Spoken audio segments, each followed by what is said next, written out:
ओम शांति। आज 16 दिसंबर 2024 के बाबा के अनमोल मधुर महावाक्य सुनेंगे। आज की बाबा की मुरली है पढ़ाई और सेवा।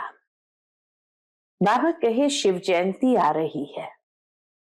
शिव जयंती पर तुम्हें सबको शिव बाबा कैसे जन्म लेते हैं, उनका जन्म कैसे दिव्य और अलौकिक है, इस बात को स्पष्ट करना है। बाबा कहे ये जरूर है कि ये पेचीला राज है, लेकिन ये पेचीला राज तुम्हें सबको बताना है। साथ ही साथ बाबा कहे पढ़ाई और योग दो चीज है। पढ़ाई पढ़ना आसान है और पढ़ाई कोई भी पढ़ सकता है। बूढ़े जवान बच्चे हर कोई पढ़ता है, परंतु इस पढ़ाई के अंदर ज्ञान की बातों को बुद्धि में रखना होता है। ये तो फिर भी रख सकते हैं, लेकिन योग में बाबा बिंदी बुद्धि से खिसक जाता है। तो बाबा कहे तुम्हें अभ्यास इसी पर करना है कि कैसे हमारा योग धीरे धीरे निरंतर हो जाए। और बाबा कहे पूर्णमासी के दिन लोग सत्यनारायण की कथा कराते हैं।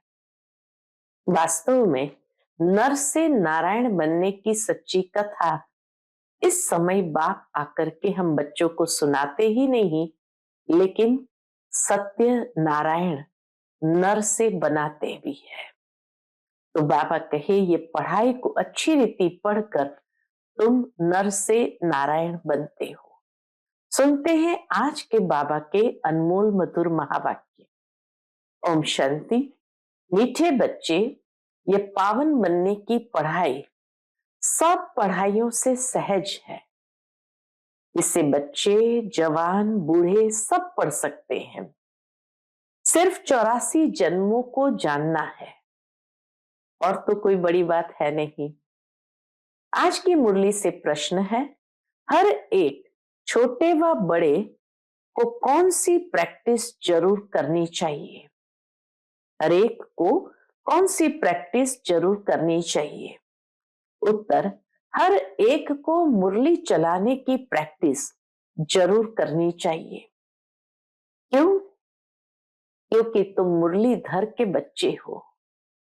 अगर मुरली नहीं चलाते हो तो ऊंच पद नहीं पा सकेंगे। किसी को सुनाते रहो तो मुख खुल जाएगा। तुम हर एक को बाप समान टीचर जरूर बनना है। जो पढ़ते हो वो पढ़ाना है। छोटे बच्चों को भी यह पढ़ाई पढ़ने का हक है। वह भी बेहद के बाप का वर्षा लेने के अधिकारी है। ओम शांति। अभी आती है शिव बाबा की जयंती। उस पर कैसे समझाना चाहिए? बाप ने तुमको समझाया है, वैसे तुमको फिर औरों को समझाना है। ऐसे तो नहीं, बाबा जैसे तुमको पढ़ाता है वैसे बाबा को ही सबको पढ़ाना है। बाबा कहे ऐसे तो नहीं, बाबा जैसे तुमको पढ़ाता है वैसे बाबा को ही सबको पढ़ाना है। शिव बाबा ने तुमको पढ़ाया है, जानते हो इस शरीर द्वारा पढ़ाया है। बरोबर हम शिव बाबा की जयंती मनाते हैं। हम नाम भी शिव का लेते हैं। वह तो है ही निराकार, उनको शिव कहा जाता है। वो लोग कहते हैं शिव तो जन्म मरण रहित है, उनकी फिर जयंती कैसे होगी? यह तो तुम जानते हो कैसे नंबरवार मनाते आते हैं, मनाते ही रहेंगे। तो उन्हों को समझाना पड़े। बाप आकर इस तन का आधार लेते हैं। मुख तो जरूर चाहिए, इसीलिए गौमुख की ही महिमा है। ये राज जरा पेचीला है। बाबा कहे ये राज जरा पेचीला है। कौन सा? शिव जयंती अर्थात जो जन्म मरण रहित है वो कैसे इस संसार में आते हैं। शिव बाबा के ऑक्यूपेशन को समझना है। हमारा बेहद का बाप आया हुआ है, उनसे ही हमको बेहद का वर्षा मिलता है। बरोबर भारत को बेहद का वर्षा था और किसको होता नहीं। भारत को ही सचखंड कहा जाता है और बाप को भी ट्रुथ कहा जाता है। तो यह बातें समझानी पड़ती है। फिर कोई को जल्दी समझ में नहीं आता है, कोई झट समझ जाते हैं। बाबा कहे कोई को जल्दी समझ में नहीं आता है और कोई झट समझ जाते हैं। यह योग और एजुकेशन, पढ़ाई दोनों खिसकने वाली चीजें हैं। योग भी खिसकने वाला तो पढ़ाई भी समय पर बुद्धि से खिसक जाती है। उसमें भी योग जास्ती खिसकता है। नॉलेज तो बुद्धि में रहती ही है, बाकी याद ही घड़ी घड़ी भूलते हैं। नॉलेज तो तुम्हारी बुद्धि में है ही कि हम कैसे 84 जन्म लेते हैं। जिनको ये नॉलेज है वही बुद्धि से समझ सकते हैं कि जो पहले पहले नंबर में आते हैं वही 84 जन्म लेंगे। पहले ऊंचते ऊंच लक्ष्मी नारायण को कहेंगे। नर से नारायण बनने की कथा भी नामी ग्रामी है। पूर्णमासी पर बहुत जगह सत्यनारायण की कथा चलती है। अभी तुम जानते हो हम सचमुच बाबा द्वारा नर से नारायण बनने की पढ़ाई पढ़ते हैं। यह है पावन बनने की पढ़ाई। ये पढ़ाई है ही पावन बनने की, और है भी सब पढ़ाइयों से बिल्कुल सहज। 84 जन्मों के चक्र को जानना है और फिर यह पढ़ाई सबके लिए एक ही है। बूढ़े बच्चे जवान जो भी हो सबके लिए एक ही पढ़ाई है। छोटे बच्चों को भी हक है। अगर माँ बाप इन्हों को थोड़ा थोड़ा सिखाते रहे तो टाइम तो बहुत पड़ा है।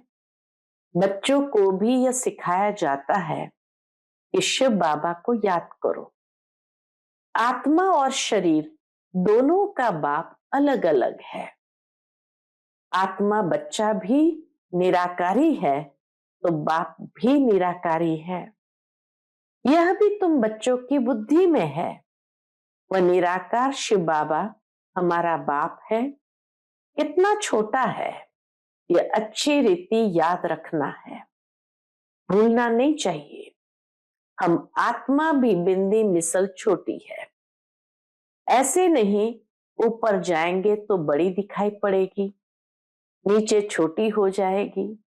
जैसे आसमान के सितारे कहा जाता है यहां से तो बहुत छोटे दिखाई देते, लेकिन नजदीक जाते हैं तो बड़े भी दिखाई देते हैं। तो बाबा कहे ऐसे नहीं ऊपर जाएंगे तो बड़े दिखाई देंगी, नीचे छोटे हो जाएंगे। नहीं, वह तो है ही बिंदी। ऊपर में जाएंगे तो तुमको जैसे देखने में भी नहीं आएगी। बिंदी है ना, बिंदी क्या देखने में आएगी। इन बातों पर बच्चों को अच्छी रीति विचार भी करना है। इतनी छोटी सी बिंदी में कितना पार्ट भरा हुआ है। हम आत्मा ऊपर से आई है शरीर से पाठ बजाने। आत्मा घटती बढ़ती नहीं है। ऑर्गन्स पहले छोटे पीछे बड़े होते हैं। अभी जैसे तुमने समझा है वैसे फिर औरों को समझाना है। यह तो जरूर है नंबरवार जो जितना पढ़ा है उतना ही पढ़ाते हैं। सबको टीचर भी जरूर बनना है सिखाने लिए। बाप में तो नॉलेज है, वह इतनी छोटी सी परमात्मा है, सदैव परमधाम में रहते हैं।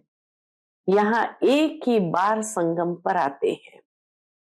बाप को पुकारते भी तब है जब बहुत दुखी होते हैं, कहते हैं आकर हमको सुखी बनाओ। बच्चे अब जानते हैं, हम पुकारते रहते हैं, बाबा आकर हमको पतित दुनिया से नई सतयुगी सुखी पावन दुनिया में ले चलो, अथवा वहां जाने का रास्ता बताओ। वह भी जब खुद आवे तब तो रास्ता बतावे। बाबा खुद जब आवे तब तो रास्ता बतावे। वह आएंगे तब जब दुनिया को बदलना होगा। ये बड़ी सिंपल बातें हैं, नोट करना है। बाबा ने आज ये समझाया है, हम भी ऐसे समझाते हैं। ऐसी प्रैक्टिस करते करते मुख खुल जाएगा। तुम मुरलीधर के बच्चे हो, तुम्हें मुरलीधर जरूर बनना है। जब औरों का कल्याण करेंगे तब तो नई दुनिया में उच्च पद पाएंगे। वह पढ़ाई तो है यहाँ के लिए, यह है भविष्य नई दुनिया के लिए। दुनिया की पढ़ाई यहाँ के लिए, यह पढ़ाई भविष्य नई दुनिया के लिए। वहां तो सदैव ही सुख है। वहां 5 विकार तंग करने वाले होते ही नहीं। यहाँ रावण राज्य अर्थात पराये राज्य में हम है। तुम ही पहले अपने राज्य में थे। तुम कहेंगे नई दुनिया, फिर भारत को ही पुरानी दुनिया कहा जाता है। गायन भी है नई दुनिया में भारत। ऐसे नहीं कहेंगे कि नई दुनिया में इस्लामी बौद्धि, नहीं। अभी तुम्हारी बुद्धि में है। बाप आकर हम बच्चों को जगाते हैं। ड्रामा में पार्ट ही उनका ऐसा है। भारत को ही आकर स्वर्ग बनाते हैं। भारत ही पहला देश है। भारत पहले देश को ही स्वर्ग कहा जाता है। भारत की आयु भी लिमिटेड है। लाखों वर्ष कहना यह तो अनलिमिटेड हो जाता है। लाखों वर्ष की कोई बात स्मृति में आ ही नहीं सकती। नया भारत था, अब पुराना भारत ही कहेंगे। भारत ही नई दुनिया होगी। भारत ही नई दुनिया होगी। बाकी सारे खंड तो पानी के नीचे चले जाएंगे, तो दुनिया ही खाली भारत होगी। तुम जानते हो हम अभी नई दुनिया के मालिक बन रहे हैं, इसीलिए हम नई दुनिया में भारत के मालिक होंगे।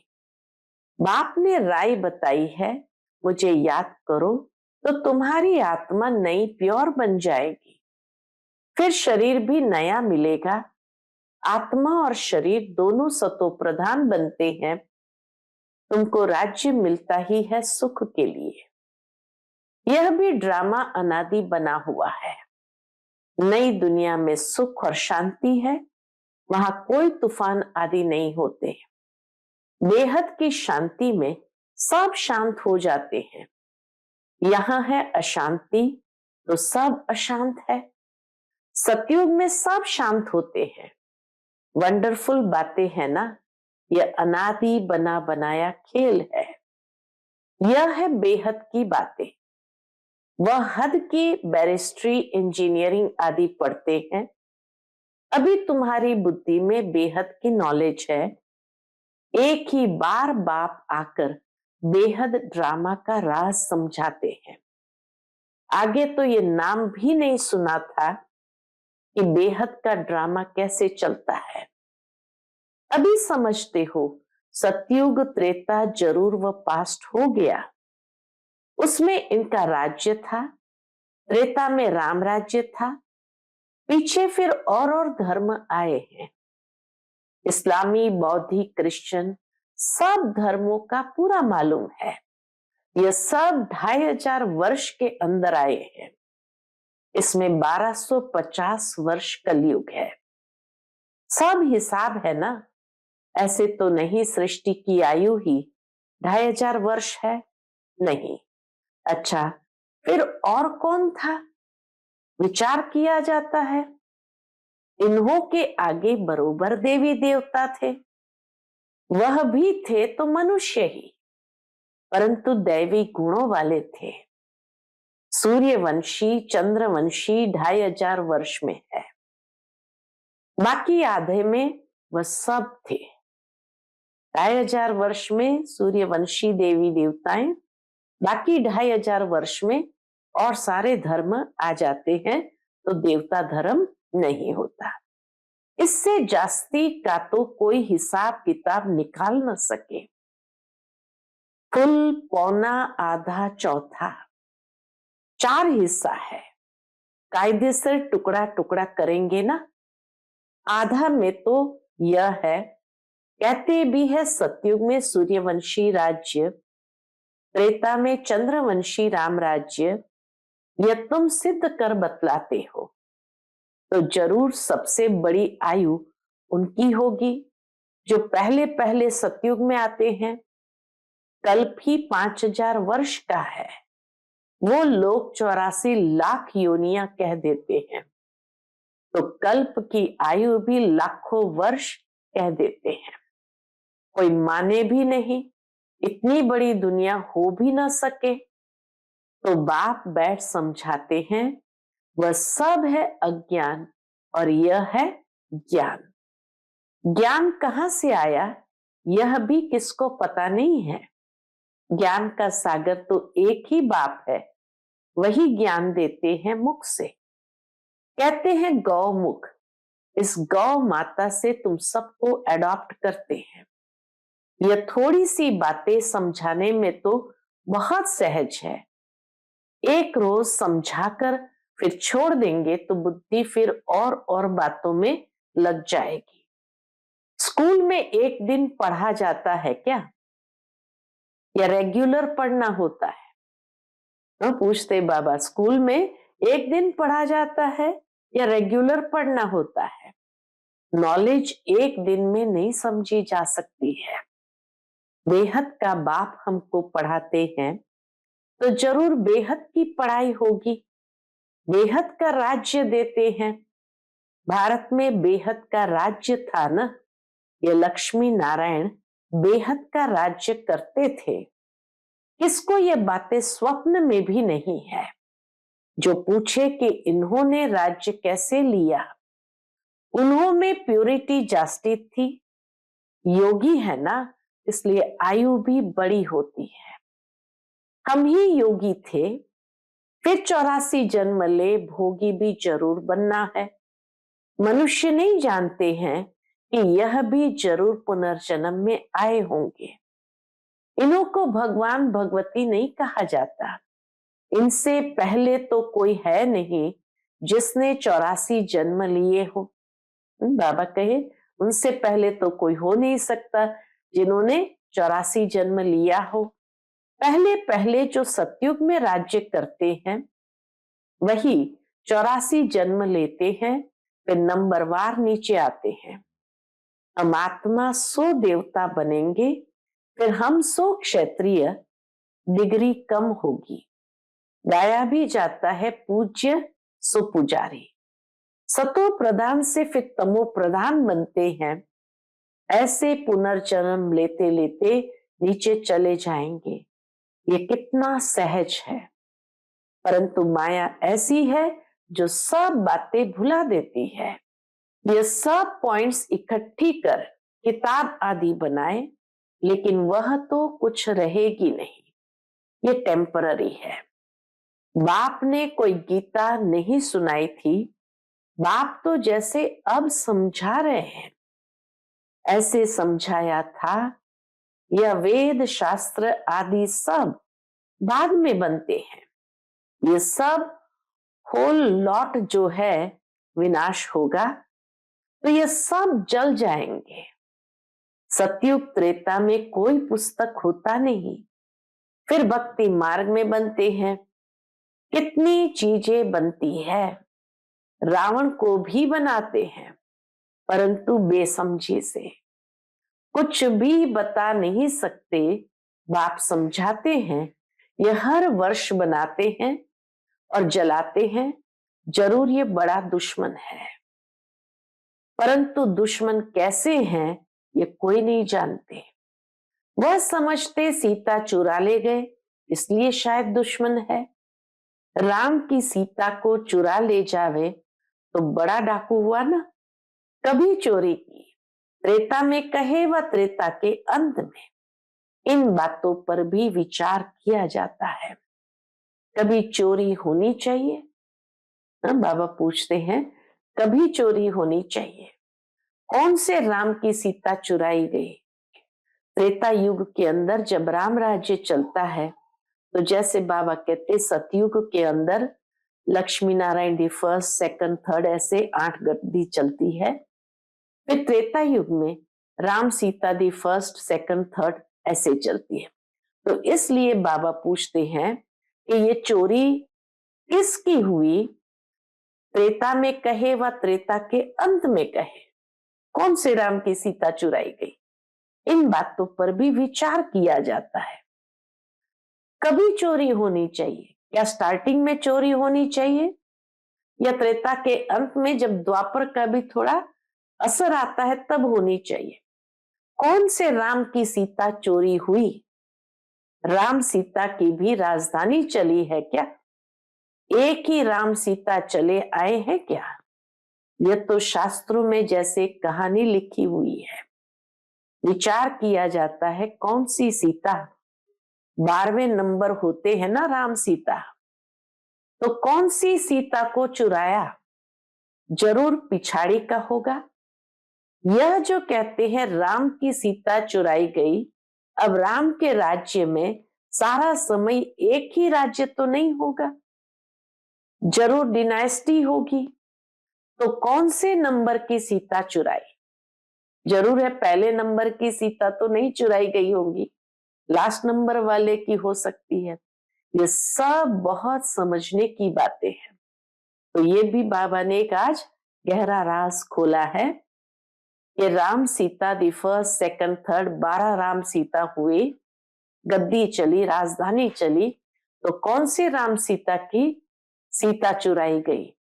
पहले नंबर वाली या 12वें नंबर वाली? ये सब बहुत समझने की बातें हैं। तुम बच्चे बड़ी विशालता से किसी को भी ये सब राज समझा सकते हो। बाप समझाते हैं भक्ति मार्ग में मनुष्य कितना धक्का खाते खाते दुखी हो गए हैं। जब अति दुखी होते हैं तब रड़ियां मारते हैं, बाबा इस दुख से छुड़ाओ।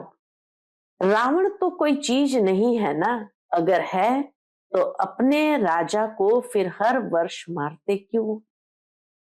अगर रावण कोई राजा है तो बाबा कहे वो अपने राजा को फिर हर वर्ष मारते क्यों है? रावण की जरूर स्त्री भी होगी, मंदोदरी दिखाते हैं, मंदोदरी का भूत बनाकर चलाएं, ऐसा कभी देखा नहीं है। तो बाप बैठ समझाते हैं यह है ही झूठी माया, झूठी काया, झूठा सब संसार। अभी तुम झूठे मनुष्य से सच्चे देवता बनने बैठे हो। फर्क तो हुआ ना, वहां तो सदैव सच बोलेंगे, वह है सचखंड, यह है झूठ खंड, तो झूठ ही बोलते रहते हैं। बाबा कहे झूठ ही बोलते रहते हैं। अच्छा, मीठे मीठे सिकिलते बच्चों प्रति माता पिता बाप दादा का याद प्यार और गुड मॉर्निंग। रूहानी बाप की रूहानी बच्चों को नमस्ते। हम सभी रूहानी बच्चों की रूहानी माता पिता बाप दादा को याद प्यार, गुड मॉर्निंग और नमस्ते। नमस्ते, शुक्रिया बाबा, शुक्रिया। आज की मुरली से धारणा के लिए मुख्य सार है, पहली पॉइंट, ज्ञान सागर बाप जो रोज बेहद की पढ़ाई पढ़ाते हैं, उस पर विचार सागर मंथन करना है। जो पढ़ा है वह दूसरों को भी जरूर पढ़ाना है। दूसरी पॉइंट, यह बेहद का ड्रामा कैसे चल रहा है, यह अनादि बना बनाया वंडरफुल ड्रामा है। इस राज को अच्छी रीति समझकर फिर समझाना है। आज का बाप दादा का मधुर वरदान हम बच्चों के प्रति है, पवित्रता की श्रेष्ठ धारणा द्वारा एक धर्म के संस्कार वाले समर्थ सम्राट भव। पवित्रता की श्रेष्ठ धारणा द्वारा एक धर्म के संस्कार वाले समर्थ सम्राट भव। आपके स्वराज्य का धर्म अर्थात धारणा है पवित्रता। एक धर्म अर्थात एक धारणा, स्वप्न व संकल्प मात्र भी अपवित्रता अर्थात दूसरा धर्म न हो, क्योंकि जहां पवित्रता है वहां अपवित्रता अर्थात व्यर्थ व विकल्प का नाम निशान नहीं होगा। ऐसे संपूर्ण पवित्रता के संस्कार भरने वाले ही समर्थ सम्राट है। अभी के श्रेष्ठ संस्कारों के आधार से भविष्य संसार बनता है। अभी के संस्कार भविष्य संसार का फाउंडेशन है। आज का स्लोगन है, विजयी रत्न वही बनते हैं जिनकी सच्ची प्रीत एक परमात्मा से है। विजयी रत्न वही बनते हैं जिनकी सच्ची प्रीत एक परमात्मा से है। अच्छा, ओम शांति।